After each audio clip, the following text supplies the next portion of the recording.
খার্চি পূজা ও মেলা উপলক্ষে আগরতলা জেলা শাসক কার্যালয়ে অনুষ্ঠিত হলো একটি গুরুত্বপূর্ণ প্রস্তুতি বৈঠক। উপস্থিত ছিলেন জনপ্রতিনিধি ও প্রশাসনের শীর্ষ আধিকারিকরা। খার্চি পূজা ও মেলা সুষ্ঠুভাবে সম্পন্ন করার লক্ষ্যে এই পর্যালোচনা বৈঠকে বিভিন্ন বিষয় নিয়ে আলোচনা করা হয়। এই বৈঠকে উপস্থিত ছিলেন এলাকার বিধায়ক রতন চক্রবর্তী, পশ্চিম জেলার দায়িত্বপ্রাপ্ত জেলা সভাপতি বিশ্বজিৎ শীল সহ বিভিন্ন দপ্তরের আধিকারিকরা।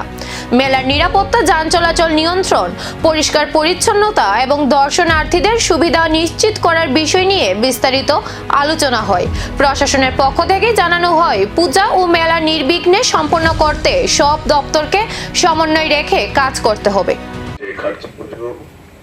এবং মেলা প্রদর্শনী এটা তিনটে স্তরেই হয়, সবটাকে নিয়ে একটা সামগ্রিক রূপ আমরা ধরানোর চেষ্টা করি এবং সেই কাজে আজকে আমাদের জেলা প্রশাসন, জেলা কার্যকর্তারা, বিভিন্ন ধরনের লাইন ডিপার্টমেন্টের আধিকারিকগণ এবং পাবলিক রিপ্রেজেন্টেটিভ সবাইকে আমার আন্তরিক শুভেচ্ছা এবং অভিনন্দন। কারণ আপনাদের সবারই প্রচেষ্টায় এটা প্রত্যেক বছরই আমরা শুধু সফল না, একটা বড় উচ্চতায় আমরা নিয়ে যেতে পেরেছি, যেটা আমাদের সবার সম্মিলিত চেষ্টারই ফসল।